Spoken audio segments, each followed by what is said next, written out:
क्या आप जानते हैं कि महाभारत के युद्ध में एक ऐसा योद्धा भी था जो न तो पांडवों की तरफ से लड़ा और न ही कौरवों की तरफ से। एक ऐसा योद्धा जो अगर चाहता तो सिर्फ 1 मिनट के भीतर पूरे युद्ध का फैसला कर सकता था। उसे न रथ की जरूरत थी न विशाल सेना की, उसके पास थे तो बस 3 बाण। आज हम बात करेंगे भीम के पौत्र और घटोत्कच के पुत्र महाबली बर्बरीक की, और उस रहस्य की जिसने भगवान कृष्ण को भी चिंता में डाल दिया था। बर्बरीक बचपन से ही शिव भक्त और अद्भुत धनुर्धारी थे। जब महाभारत का युद्ध तय हुआ तो उन्होंने अपनी माता को वचन दिया कि वे भी युद्ध देखने जाएंगे, लेकिन उनकी माता ने एक शर्त रखी, बेटा तुम हमेशा उसी पक्ष से लड़ना जो हार रहा हो। यही वो भावुक मोड़ था जिसने बर्बरीक को सबसे खतरनाक बना दिया। उनकी मंशा किसी का बुरा करना नहीं थी, बल्कि अपनी माँ को दिया वो मासूम सा वचन था। पर उन्हें क्या पता था कि यही वचन उनके लिए काल बन जाएगा। कहानी शुरू होती है भीम के परिवार से। भीम का पुत्र था घटोत्कच और घटोत्कच का पुत्र था बर्बरीक। बर्बरीक बचपन से ही सामान्य बालकों जैसा नहीं था। उसके चेहरे पर एक दिव्य तेज था और आंखों में गजब की एकाग्रता। बर्बरीक ने अपनी शिक्षा अपनी माता अहिलवती से प्राप्त की थी। उसकी माता ने उसे सिखाया था कि शक्ति का प्रयोग केवल धर्म के लिए करना। बर्बरीक ने भगवान शिव की कठोर तपस्या की और वरदान में प्राप्त किए वो 3 अमोघ बाण। इन बाणों की शक्ति क्या थी, यह जानकर आपके रोंगटे खड़े हो जाएंगे। भीम के पौत्र और घटोत्कच के पुत्र बर्बरीक का जन्म ही किसी बड़े रहस्य से कम नहीं था। जहां पांडव अपनी शक्ति और कृष्ण की नीति पर भरोसा कर रहे थे, वहीं कुरुक्षेत्र की सीमाओं के पास एक ऐसा योद्धा तैयार हो रहा था जिसकी शक्ति का अनुमान स्वयं यमराज भी नहीं लगा सकते थे। बर्बरीक ने अपनी माता अहिलवती से केवल युद्ध कला ही नहीं सीखी, बल्कि महादेव की वह गुप्त साधना की जिससे प्रसन्न होकर शिव ने उन्हें 3 अमोघ बाण प्रदान किए। इन 3 बाणों का रहस्य आपकी सोच से परे है। पहला बाण शत्रुओं को मार्ग करता था, दूसरा अपनों को सुरक्षित करता था और तीसरा बाण वो पलक झपकते ही उन सभी का अंत कर देता था जिन्हें पहले बाण ने चिन्हित किया था। सरल शब्दों में कहें तो बर्बरीक को पूरी सेना से लड़ने की जरूरत ही नहीं थी। वे मीलों दूर बैठकर केवल 1 मिनट में महाभारत का अंत कर सकते थे। कृष्ण की परीक्षा और वो अदृश्य पत्ता। जब बर्बरीक अपने नीले घोड़े पर सवार होकर कुरुक्षेत्र की ओर बढ़े तो रास्ते में श्री कृष्ण ने उन्हें रोका। कृष्ण जानते थे कि बर्बरीक की हारे का सहारा बनने की प्रतिज्ञा धर्म की स्थापना में सबसे बड़ा रोड़ा बन सकती है। कृष्ण ने उपहास करते हुए कहा, बालक क्या तुम इस पीपल के पेड़ के हर पत्ते को एक ही बाण से छेद सकते हो? बर्बरीक ने ध्यान लगाया और पहला बाण छोड़ा। बाण बिजली की गति से घूमा और हर पत्ते पर एक लाल बिंदु अंकित कर दिया। तभी कृष्ण ने चतुराई से एक पत्ता अपने पैर के नीचे दबा लिया। बाण ने पेड़ के सारे पत्तों को बेधा और फिर कृष्ण के पैर के चारों ओर चक्कर काटने लगा। बर्बरीक ने हाथ जोड़कर कहा, ब्राह्मण दे अपना पैर हटाइए, वरना ये बाण आपके पैर को भेद देगा, क्योंकि इसके नीचे एक पत्ता छुपा है। उस पल कुरुक्षेत्र की हवाएं जैसे ठहर गई थीं।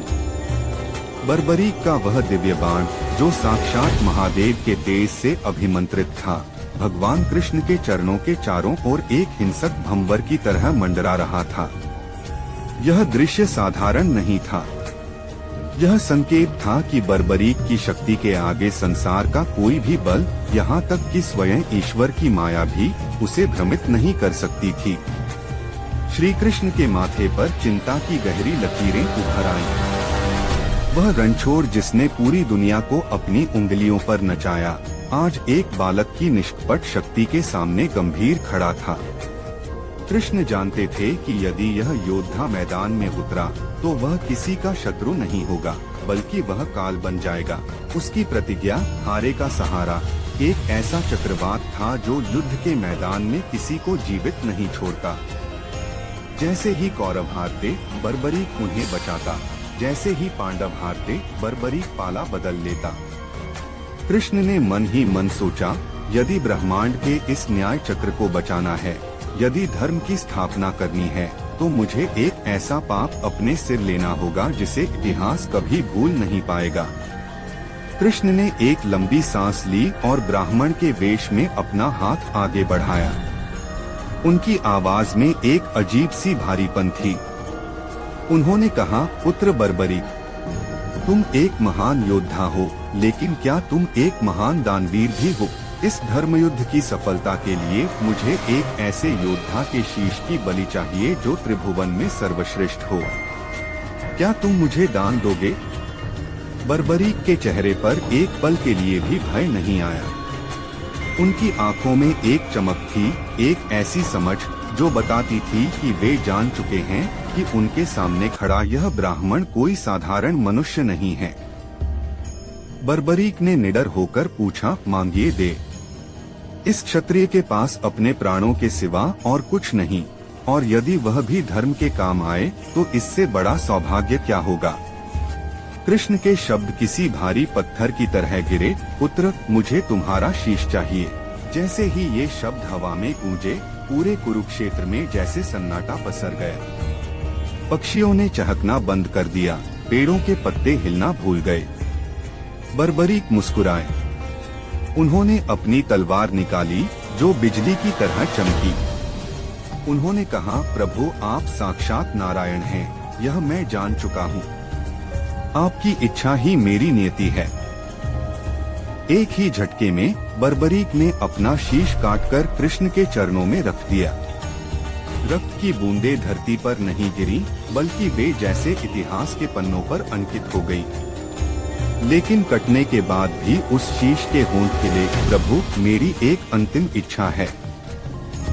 मैंने अपनी माँ को वचन दिया था कि मैं युद्ध देखूंगा। मुझे यह युद्ध अपनी आँखों से देखना है। कृष्ण की आँखों में आंसू थे। उन्होंने उस शीश को उठाया, उसे अमृत से सींचा और कुरुक्षेत्र की सबसे ऊंची पहाड़ी खाटू पर स्थापित कर दिया।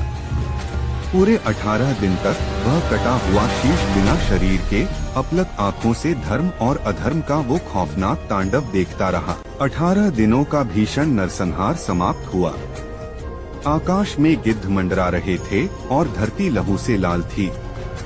पांडव जीत चुके थे, लेकिन जीत के साथ ही उनके मन में वह विष पैदा हो गया जिसे हम अहंकार कहते हैं। शिविर में भीम ने अपनी गदा थपथपाते हुए कहा, अगर मेरी गदा ने दुर्योधन की जंघा न तोड़ी होती तो आज हम यहाँ न होते। अर्जुन ने गर्व से कहा, मेरी गांडीव से निकले बाणों ने ही भीष्म और कर्ण जैसे अजेय योद्धाओं को सुलाया है। कृष्ण ये सब चुपचाप सुन रहे थे। वे मुस्कुराए और बोले, चलो इसका फैसला उस गवाह से करवाते हैं जिसने बिना किसी पक्षपात के पूरे युद्ध को सबसे ऊंची चोटी से देखा है। वे पांडवों को लेकर पहाड़ी पर बर्बरीक के शीश के पास पहुँचे। कृष्ण ने पूछा, वत्स बर्बरीक, तुम बताओ, इस युद्ध को किसने जीता? असली योद्धा कौन था? बर्बरीक का कटा हुआ शीश अचानक ठहाका मारकर हंसने लगा। उस हंसी में एक ऐसी सच्चाई थी जिसने पांडवों के रोंगटे खड़े कर दिए। बर्बरीक ने कहा, हे पांडवों, तुम किस भ्रम में जी रहे हो? मैंने यहाँ से जो देखा उसमें न भीम था, न अर्जुन, न नकुल और न सहदेव। मुझे तो बस हर तरफ भगवान कृष्ण का सुदर्शन चक्र घूमता दिखाई दिया। वही चक्र योद्धाओं को काट रहा था, वही काल बनकर नाच रहा था। और दूसरी तरफ मुझे माँ द्रौपदी महाकाली के रूप में दिखाई दी, जो रणभूमि में खप्पर भरकर अधर्मियों के रक्त का पान कर रही थी। तुम सब तो बस उनके हाथ की कठपुतलियां थे। यह सुनते ही पांडवों का मस्तक झुक गया। उनका अहंकार पानी की तरह बह गया। उन्हें समझ आया कि इंसान चाहे कितनी भी शक्ति जुटा ले, वह केवल उस महान सत्ता का एक छोटा सा निमित्त है। कृष्ण बर्बरीक के इस निस्वार्थ बलिदान और उनकी सत्यनिष्ठा से इतने प्रभावित हुए कि उन्होंने उन्हें गले से लगा लिया। उन्होंने कहा, पुत्र, तुमने संसार का सबसे बड़ा त्याग किया है। आने वाले समय में जब कलयुग का अंधेरा छाएगा, लोग धर्म को भूलने लगेंगे, तब तुम मेरी शक्तियों के प्रतीक बनोगे। कृष्ण ने अपना ही नाम श्याम बर्बरीक को दे दिया।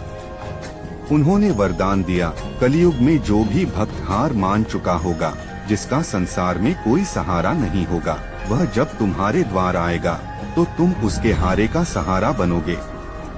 तुम्हारी पूजा मेरे ही रूप में होगी। आज वही बर्बरीक राजस्थान के खाटू श्याम धाम में विराजमान हैं। लाखों लोग आज भी गवाही देते हैं कि जब सब रास्ते बंद हो जाते हैं तो शीश के दानी का रास्ता खुलता है। बर्बरीक की यह कहानी हमें सिखाती है कि महानता अस्त्रों में नहीं बल्कि समर्पण में होती है। कभी कभी धर्म की रक्षा के लिए खुद को मिटा देना ही सबसे बड़ी जीत होती है। बर्बरीक चाहते तो ब्रह्मांड जीत सकते थे, लेकिन उन्होंने ईश्वर की इच्छा के आगे झुकना और मानवता के लिए हारना चुना। कुरुक्षेत्र की उस ऊंची पहाड़ी पर जहां से बर्बरीक का शीश पूरे युद्ध का साक्षी बना था, वहां की हवा में आज एक अलग ही शांति थी। युद्ध समाप्त हो चुका था, पांडवों का अहंकार टूट चुका था और अब समय था उस महान योद्धा को उसका सम्मान देने का, जिसने युद्ध लड़े बिना ही उसे जीत लिया था। भगवान श्री कृष्ण बर्बरीक के शीश के समीप पहुँचे। उनकी आंखों में वही ममता थी जो एक पिता की अपने पुत्र के लिए होती है। उन्होंने देखा कि बर्बरीक का कटा हुआ सिर अब भी मुस्कुरा रहा था, एक ऐसी मुस्कान जिसमें न कोई शिकायत थी, न कोई पछतावा। कृष्ण ने धीमे स्वर में कहा, वत्स बर्बरीक, तुमने वह कर दिखाया जो स्वयं भीष्म या द्रोण भी नहीं कर सके। तुमने धर्म की स्थापना के लिए अपने अस्तित्व का मोह त्याग दिया। संसार तुम्हें हमेशा एक ऐसे योद्धा के रूप में याद रखेगा जिसने अधर्म को अपनी आंखों से जलते देखा। बर्बरीक के शीश ने उत्तर दिया, प्रभु, मेरी आंखों ने जो देखा वह सत्य था। जीत आपकी थी, मैं तो बस एक दर्शक था। लेकिन प्रभु, अब मेरा क्या? मेरा यह शीश, मेरा यह नाम, क्या यह कुरुक्षेत्र की धूल में मिल जाएगा? तब भगवान कृष्ण ने अपना हाथ बर्बरीक के मस्तक पर रखा। एक अलौकिक तेज चारों ओर फैल गया। कृष्ण ने वरदान दिया, नहीं बर्बरीक, तुम धूल में नहीं, तुम भक्तों के हृदय में बसोगे। आज से तुम मेरे नाम श्याम से जाने जाओगे। और सुनो पुत्र, कलयुग का समय बड़ा कठिन होगा। लोग अपनों से छले जाएंगे, लोग टूटेंगे, बिखरेंगे और हार मान लेंगे। उस अंधकार भरे समय में तुम हारे का सहारा बनकर उभरोगे। जब दुनिया के सारे दरवाजे बंद हो जाएंगे, जब इंसान चारों तरफ से हारकर तुम्हारी चौखट पर आएगा, तो केवल तुम्हारे दर्शन मात्र से उसके जीवन का युद्ध समाप्त हो जाएगा। कलयुग में मेरी पूरी शक्ति तुम्हारे नाम में निवास करेगी। यही वह क्षण था जब एक योद्धा देवता बन गया। कृष्ण ने वचन दिया कि कलयुग में बर्बरीक का शीश राजस्थान की पवित्र धरती पर प्रकट होगा, जहां उन्हें खाटू श्याम के रूप में पूजा जाएगा। आज भी जब कोई भक्त हारकर रोते हुए खाटू की सीढ़ियां चढ़ता है, तो उसे वही एहसास होता है जो अर्जुन को कृष्ण के रथ पर हुआ था। लोग कहते हैं कि वहां जाने वाला कभी खाली हाथ नहीं लौटता, क्योंकि वहां साक्षात शीश का दानी बैठा है, जिसने खुद हारकर धर्म को जिताया था। आशीर्वाद हारे का सहारा केवल एक स्लोगन नहीं है, यह उस बलिदान की याद दिलाता है जो बर्बरीक ने दिया था। यह कहानी हमें सिखाती है कि जब आप भगवान के लिए अपना सब कुछ छोड़ देते हैं, तो भगवान खुद आपको अपना नाम दे देते हैं। दोस्तों, क्या आपके जीवन में भी कभी ऐसा वक्त आया है जब आपको लगा कि सब खत्म हो गया और फिर किसी चमत्कार ने आपको बचा लिया? यदि इस कहानी ने आपकी आत्मा को छुआ है, तो इसे लाइक करें और उन लोगों के साथ साझा करें जिन्हें आज एक सहारे की जरूरत है। हमारे चैनल को सब्सक्राइब करना न भूलें ताकि हम भक्ति और रहस्य की ऐसी ही गहराइयों में साथ उतर सकें। मिलते हैं अगले वीडियो में एक और अनसुलझे सच के साथ। तब तक के लिए जय श्री कृष्ण, जय श्री श्याम।